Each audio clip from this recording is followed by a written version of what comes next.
என் anti சொன்ன மாதிரி இன்னைக்கு அதே ஸ்டெப்ஸை ஃபாலோ பண்ணி இந்த சேனக்கிழங்கு சாப்ஸ் ரெடி பண்ணலாமா? தோலெல்லாம் எடுத்துட்டு கியூப்ஸாக கட் பண்ணணும்.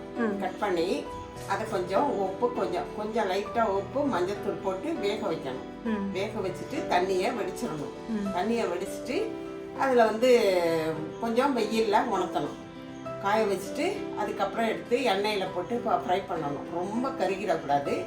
கொஞ்சம் எடுத்துட்டு அதுக்கப்புறம் நம்ம கறி வறுக்கிறதுக்கு எப்படி பட்டை கிராம்பு சோம்பு எல்லாம் போட்டு தாளிச்சிட்டு வெங்காயம் தக்காளி கருவேப்பிலை எல்லாம் போட்டு நல்லா வதக்கிட்டு அதுக்கப்புறம் மிளகாத்தூள் மல்லித்தூள் கொஞ்சோண்டு தேங்காய் கசகசா சோம்பு இதெல்லாம் அரைச்சி ஊற்றிட்டு இது நல்லா கொதிச்சதுக்கு பிறகு இந்த இதெல்லாம் வறுத்து வச்சுருக்கேன் சேனக்கிழங்கு அதை எடுத்து போட்டு 2 தடவை நல்லா ஒரு 5 நிமிஷம் பண்ணிவிட்டு சாப்பிட்டா சேனக்கிழங்கு சாப்ஸ்.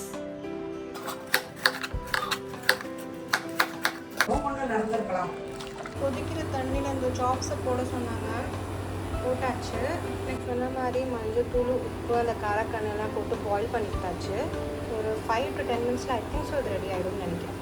ஸோ இந்த சாப்ஸ் ஃபில்டர் பண்ணியாச்சு. வாங்க காய வச்சிடலாம். இடத்துல நல்லா வெயில் வரும்னு நினைக்கிறேன். பார்ப்போம். சொன்ன மாதிரி இந்த வெயிலில் ஒரு 10 நிமிஷம் வச்சுட்டு தென் ஃப்ரை பண்ணிடலாம். அந்த கிரேவிக்கு பேஸ் ரெடி பண்ணிடுவோம். ஆஸ் யூஷுவல் நம்ம அந்த சிக்கன் கிரேவி ரெடி பண்ணுவோம்ல அதே மாதிரி பேஸ். கருவேப்பிலை நிறையா போட்டு எனக்கு பிடிக்கும். நல்லா வதக்கிடலாம்.